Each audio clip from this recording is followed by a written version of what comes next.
कश्मीर मुद्दे पर इस्लाम और इस्लामिक सहयोग संगठन के जरिए घेरने की कोशिश करने वाले पाकिस्तान को लेकर भारत ने बेहद सख्त रुख अपना लिया है।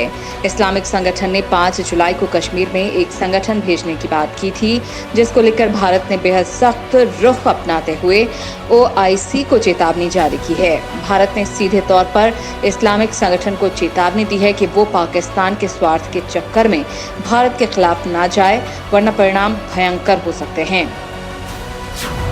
भारत ने जारी की चेतावनी। भारतीय विदेश मंत्रालय ने ऑर्गेनाइजेशन ऑफ इस्लामिक कॉरपोरेशन के बयान पर तीखी प्रतिक्रिया देते हुए कहा है कि उसे पाकिस्तान जैसे देशों के निहित स्वार्थों वाले पक्षपातपूर्ण और एक तरफा प्रस्ताव के जरिए भारत विरोधी प्रचार के लिए अपने मंच का इस्तेमाल करने की इजाजत नहीं देनी चाहिए।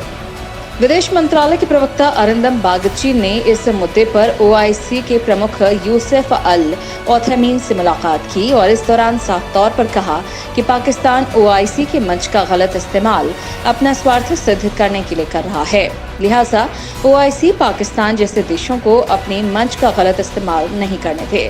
भारत ने OIC प्रमुख से कहा कि पाकिस्तान भारत को बदनाम करने के लिए गलत तथ्य पेश कर रहा है और भ्रम का माहौल तैयार कर रहा है।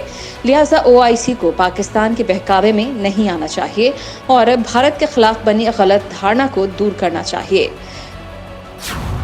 पाकिस्तान के बहकावे में OIC इस्लामिक देशों का संगठन, जिसे शॉर्ट फॉर्म में OIC कहा जाता है, वो दुनिया भर के मुस्लिम देशों का नेता होने का दावा करता है।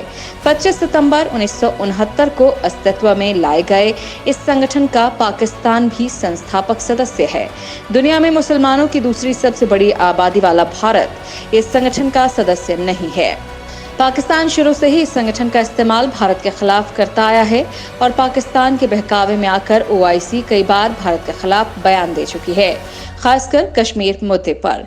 2014 में मोदी सरकार बनने के बाद से इस संगठन का रवैया भारत को लेकर काफी नरम नजर आया है।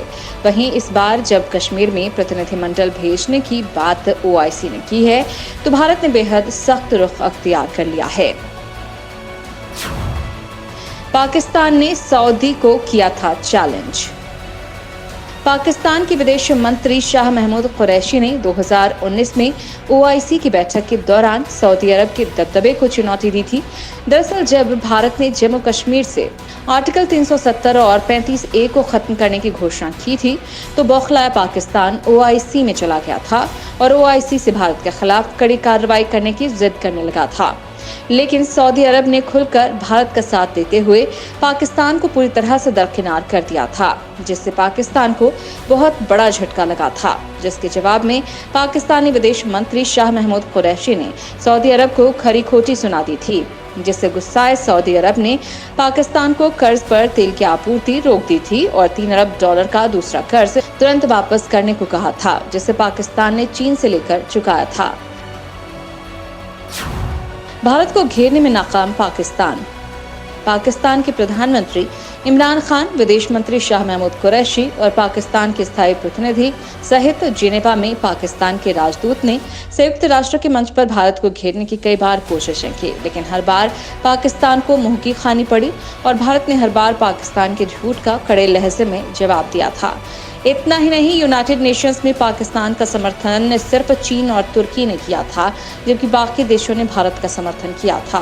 यही वजह है कि बौखलाया पाकिस्तान अब OIC की मदद से भारत को बदनाम करने की कोशिश कर रहा है। लेकिन पहले OIC के सामने नरम पड़ जाने वाले भारत ने इस बार उम्मीद के विपरीत बेहद सख्त रुख अपनाया है और OIC को साफ चेतावनी देते हुए कहा है कि वो कश्मीर मुद्दे से दूर रहे।